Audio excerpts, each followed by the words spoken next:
Welcome to what markets want from Union Budget 2014. As India prepares itself for the first non-Congress budget in last one decade, market expectations are running high.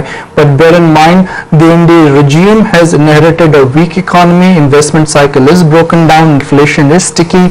So what can the finance minister really do to jumpstart the Indian economy? To discuss that, to understand that, I've got some of the smartest minds of D Street, Ramdev Agrawal of Motilal Oswal Financial Services, giving him some company, Nirmal Jain and Hiren Ved of Alchemy. Gentlemen, so nice to have all three of you. Thank you for joining us. Ramdev, let me kickstart the discussion with you. Are market expectations running high from this year's event? Yeah, clearly, I mean, the kind of things which have happened, I think even before the announcement of the result of May 16th, and corrections have been literally not there. It has been very shallow, very short.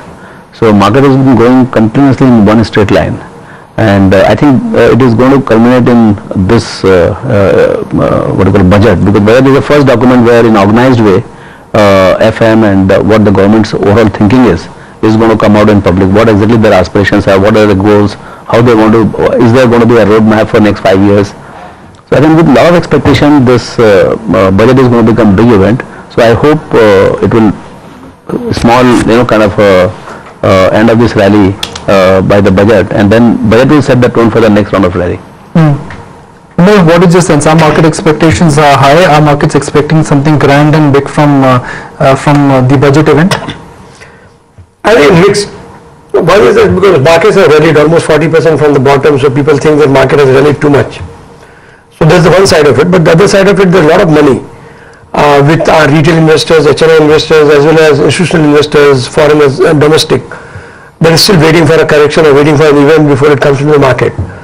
So I would say that I won't like to conclude that market expectations are very high and therefore it's a conclusive case of correction after the budget. I would say that it actually depends on what comes out in the budget. If budget has something positive, then there's so many things that the government can do, and if there are few things that happen, then markets can rally after the budget as well. Hiren, market expectations are high, but what are the expectations? Well, I think broadly people all know that there are several areas in which this government is wanting to work, and if you actually read the President's address, you will get a fairly good idea of what they're focusing on. But I think what the market wants is some kind of a vision of how they want to crystallize a lot of those ideas that they've put down into actual policies and programs. And so starting from fiscal consolidation to also people want to understand that how or what specific steps do they do to kickstart growth. I mean, what is going to kickstart growth in the economy? Because the question that people have in the mind is that there is very little fiscal space. So if there is very little fiscal space to pump growth, what innovative ideas that they bring in terms of resource mobilization and then using those resources to kickstart growth is what people really want to try and understand.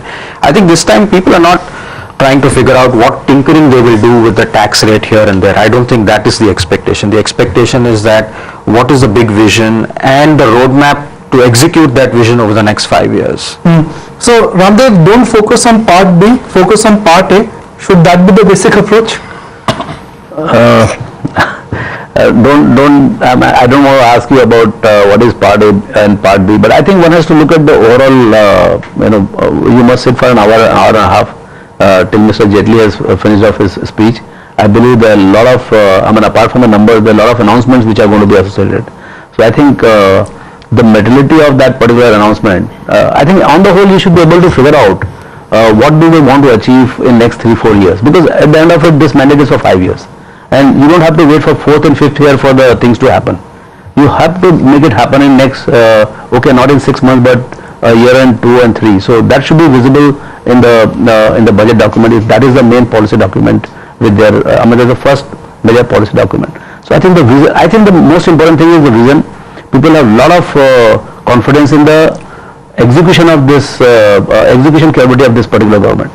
So the vision has to come out very clearly that first thing is what happens to the growth rate, because growth rate solves all the problems. I mean, if they get the growth right, the tax buoyancy comes, then you have a lot of resources, then where you want to spend, how you want to go about it. So a lot of jobs are being created, stress is less there, banks are in good shape because the asset quality improves. So a lot of good things happen because of the growth. But growth is one thing which is resultant. You cannot design a growth. I want 10% growth. It doesn't mean that it will come. So you have to do necessary things for getting the growth back. Whether it is a fiscal consolidation, whether it is investment cycle, whether it is giving, doing business in India, easing the business conditions. I think the main thing is how far you go to make life of a businessman, whether it is domestic or foreigner. Absolutely, you have to go one step extra because you have already displeased him. So to invite him and make it happen, I think we have to go one extra mile to make it happen, whether it is in taxation, whether it is in land records, whether it is. I think the person who is investing and creating jobs here, he needs to be treated much better than the way it is being treated today. I mean, every businessman is. I don't think businessman is treated with respect by the government. I mean, you go to income tax department or any department. I think first you are treated as a bad guy. You have to prove that you are innocent. So I think that entire thing has to change. And I don't think that budget is a forum where it will be. But I think people must get that message that at least for 5 years there is a clarity of what is the taxation is. Come back to capital markets. I mean, there is no clarity when you buy a stock, whether it is a short-term capital gain, long-term capital gain, business income, speculation. I think it's all over. And at least you have one fundamental right to know what is your tax status when you buy a stock. So I think those fundamental things must be clear. There are small things, but that will go a long way in bringing confidence of the investors as well as the industrialists. Well, again, there are two ways to look at the budget exercise. Number one, this is the first big policy statement, so expectations are high. But B, budget is ultimately an accounting exercise, and it may not be the platform which the finance minister will use to communicate. I think he better uses it to communicate because it's a big statement and it's a once in a year exercise when lots of things can be announced. So on one hand there are big expectations and he had only 45 days in office to make the budget. But at the same time there are quite a few low-hanging fruits because things were so badly messed up in the last 3 years that if he sets few things right, that will send sentiment and the entire morale and the mood and a very buoyant and that itself. Private sector investment many times is function of sentiment, nothing else changes, neither interest rate nor everything starts following because of sentiment. Because supposing Ramdevji wants to set up 10 offices or I want to set up 10 offices is not based on the actual profit those offices will generate, it's based on expectations of profit which is again driven by sentiment. So I think they can do a few things to set sentiment right and a few very simple things to do is, of course you have to keep your fiscal deficit under control, but I don't think that is a big agenda now. You have to keep around 4.5% give and take few basis points. The second thing is that you have to increase your plan expenditure significantly and cut down your non-plan expenditure. Because you have to increase your plan expenditure because that is what is a public sector investment in productive capacity and which will give impetus to growth. And you cut down your non-plan expenditure and the subsidies. Now this government has a clear mandate in 5 years, this is the first year, no excuses for being populist. State elections will be there every year. So I think I feel that they will do that. And the second thing is to simplify, to give a statement on the retrospective tax amendments which will instill confidence amongst foreign investors. As Ramdevji said that people want to come and put money. The domestic investors are not treated with respect. At the same time, foreign investors should be treated with certainty. That if we come here and we make money, they are businessmen, so they want to take the money back. I mean, that's the only, you can't say that you come put your money, but when you want to take it back, we won't allow you to do that. You should tax. If there are loopholes, you should try and plug them. I'm not for once saying that don't collect your taxes. Every government should do that. And other than that, I think if you read through all the statements of Modi government, Modi's track record in Gujarat, I think there will be huge impetus for agriculture and exports also. Because the way they want to handle current account deficit is not by encouraging NRI flows or FCNR deposit or by FI, but by reducing the trade deficit and export-import gap. So I think there are a few things that are very obvious and we should expect them to happen. Simplifying tax from 2 lakh to 5 lakh rupee limit will be very courageous and a very, very positive step if they are able to do it. And similarly for capital market, there should be clarity because it's so benign in terms of tax structure. There is no tax for long term, no tax for dividend, and it's so suspect when it comes to monetary policy or regulatory that, don't allow margin funding, don't do this. I think removing STT will be also a big step, even if they have to bring, say, the long-term capital gains or short-term capital gains tax will increase in lieu of that. I think they'll be very positive because I'll just take one more minute on this. One problem with our market is we are becoming overly dependent on FIs. So if there's some external event, some crisis somewhere, and the FI money has to go out of this, our markets will collapse, even if the domestic economy is robust. And it's a pity because they bring in about $20 billion per annum and we have $400 billion of savings. The domestic investors will come in mid-cap and small cap, and the key requirement there is liquidity. So if the impact cost of STT is 10 basis points plus 10 basis points, obviously you kill the liquidity, you kill mid-caps. You saw in the last 3 years, they came to additional levels because there was no buying and selling. Even markets are almost certain that they'll get to hear something on GST. Do you think something could come out from GST? That's the need of the hour. That is the big reform which, if implemented, could add about 1% plus to the GDP immediately. Yeah, I mean, I think they're very serious about GST. I think what people would want to see is a schedule, and which I'm hoping you will see. And if I'm not being too over optimistic, it should be from 1st April 2015. It's a big landmark. There's a lot of work that has happened in the background, but because for various political reasons and center-state relations, it never took off. But I think this Modi government is very sensitive towards the states, given the fact that they've always mentioned that you got to take the states along with you. And I think there are a few issues which need to be tackled. And I think that the quicker the GST is put in place, the better it is, because it's a great productivity enhancing legislation that you can have, which will inherently improve the cost competitiveness of, because there are layers and layers of distribution today which a company has to go through. There are very varied number of taxes that you have to pay at every stage of the value chain. I think if they are able to do that, that's a big reform. It's not a surprise. I mean, people are expecting it, but I think if they give a very tight schedule and say that we will get it kick-started, that would be really good.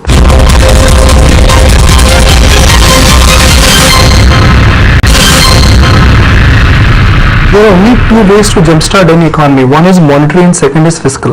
The monetary headrooms are limited, fiscal elbow room is just not there. So what could be that big idea? Because the finance minister in a sense has to really achieve the impossible trinity, which is take care of the fiscal deficit, take care of inflation, and kickstart the economic environment or kickstart the economic cycle. Yeah. I think where there is will, there is a way. If they want double-digit growth in next 3-4 years, they can do it. So what could be that big idea? Yeah, so that's where FM has to be, FM in combination with the cabinet and Prime Minister, they have to be, I think they are committed to that double-digit kind of growth, at least by the end of the term. And for that, resource mobilization is going to be the key, in the sense that how do you treat the local savings, how do you treat the global savings, how do you attract the global savings? Look at Greece is getting it less than 3.5%. And they can get as much money they want. We are much better off. We have growth, we have our total debt to GDP is so much lower. We got to conduct ourselves, we got to be confident that we can take on to any money, whatever comes. So I think there is no dearth of resources. $100-200 billion is nothing in the global system today. Whether even local system you can attack that, but you need that encouragement to the businessmen. I think this ease of doing business, though it looks one of the items, but it requires a lot of things to be done. There has to be fundamental change in the mindset of the bureaucracy and the politicians, that businessmen are not to be used as conduit for funding or distrust and those kind of things. The job, apart from politics, the politics is yes important, but after that, when you come to economics, the main thing is job creation, and the person who is going to create job is a businessman, whether you like it or not. So you have to embrace your businessman, and no country is built without a businessman. So what we discussed up until now are the expectations. Markets have already seen a strong run up. Nifty is at 7,700. What happens if the wow factor from the budget is missing? What happens to the market in the short term, in the medium term then? See, I think, first of all, I do believe that the budget would be good. But, you never know what is the expectations built into it. We are talking at 7,700. If just before the elections, just before the budget, if the market's much higher, I think what will take this market higher is that we are all used to looking at the first order derivative of benefit if this happens, then this will be the benefit. I think the real fun is in the network effect. It's a second order and the third order benefit of setting a few things right? If you bring GST, then your cost competitiveness improves, then your margins improve. So there are second and third order derivative improvements that can happen once you start the reform process and once you start this whole chain.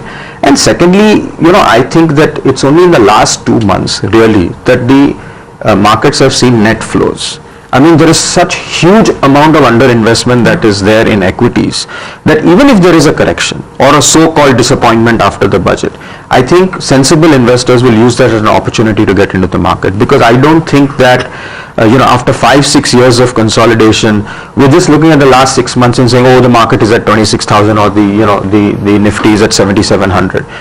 But we've not even compounded at the nominal interest rates over the last 6-7 years. You have to make up for all of that. There will be some mean reversion that will happen, and that's going to happen.